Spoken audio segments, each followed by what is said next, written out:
আকাশ যখন গর্জে ওঠে আমরা কি একবারও ভেবে দেখেছি সে কি বৃষ্টির বার্তা দিচ্ছে নাকি অন্য কিছুর?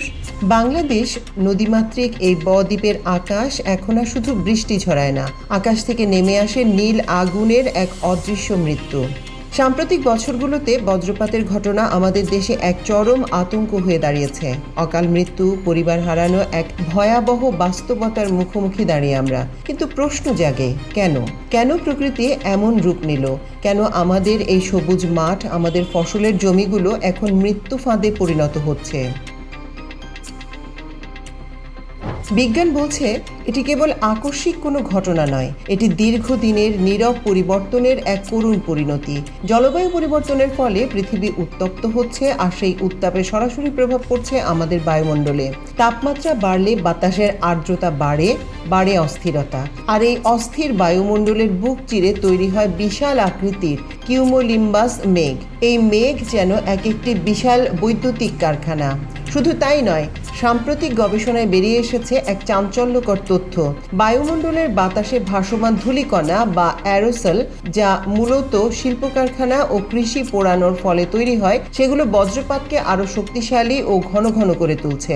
আমরা কি নিজের হাতেই এই বজ্রের তাণ্ডবকে আমন্ত্রণ জানাচ্ছি? একটা সময় ছিল যখন গ্রামের পর গ্রাম তালগাছের সারিতে ঢাকা থাকতো। প্রকৃতি আমাদের রক্ষা কবচ হিসেবে গাছগুলোকে দিয়েছিল। তাল গাছ বা লম্বা গাছগুলো ছিল প্রাকৃতিকভাবে বিদ্যুৎ পরিবাহী, যা আকাশ থেকে নেমে আসা সেই মরণ বিদ্যুৎকে মাটিতে মিশিয়ে দিত। অথচ উন্নয়নের নামে আমরা বন উজাড় করেছি, কেটে ফেলেছি সেই পুরনো তাল গাছ। খোলা মাঠের উপর দাঁড়িয়ে থাকা মানুষ আজ আর কোনো আড়াল খুঁজে পায় না। যখন একজন কৃষক খোলা জমিতে কাজ করেন, তিনি তখন প্রকৃতির সেই বিশাল বৈদ্যুতিক বিভবের একমাত্র লক্ষ্যবস্তু হয়ে পড়েন। আমরা যখন গাছ কেটে খোলা প্রান্তর তৈরি করি, আমরা কি আসলে আমাদের নিজেদেরই অরক্ষিত করে ফেলছি না? তাহলে কি কোনো উপায় নেই? মৃত্যু কি অনিবার্য? উত্তর হলো না। সচেতনতা আর বিজ্ঞানসম্মত উদ্যোগই পারে আমাদের রক্ষা করতে।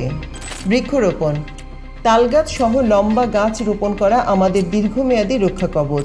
বজ্রপাত নিরোধক দণ্ড, গুরুত্বপূর্ণ স্থানে এই যন্ত্র বসানো অত্যন্ত জরুরি। প্রাথমিক সতর্কবার্তা, মেটিওরোলজিক্যাল অ্যাপ বা সরকারি সতর্কবার্তাগুলো আমলে নিতে হবে। ঝড়ের সময় খোলা মাঠ বা জলাশয় থেকে দূরে সরে আসাই বুদ্ধিমানের কাজ। নিরাপদ আশ্রয়, পাকা দালান বা বজ্র নিরোধক শেল্টারে আশ্রয় নিতে হবে। ধাতব বস্তু থেকে দূরে থাকা জীবন বাঁচাতে সাহায্য করে। বজ্রপাত কোনো দৈব অভিশাপ নয়, এটি বিজ্ঞানের নিয়ম। প্রকৃতি যখন বদলে যায়, তখন আমাদের জীবনযাত্রাও বদলে নিতে হয়। আমরা যদি সচেতন না হই, তবে আকাশের ওই গর্জন আগামীতেও হয়তো কেড়ে নেবে আমাদের প্রিয়জনকে। প্রকৃতির সাথে তাল মিলিয়ে বাঁচতে হলে আমাদের আবারও ফিরতে হবে প্রকৃতির কোলে, আর প্রযুক্তির ব্যবহারে গড়ে তুলতে হবে আগামীর সুরক্ষা। নিরাপদ থাকুন, সচেতন থাকুন।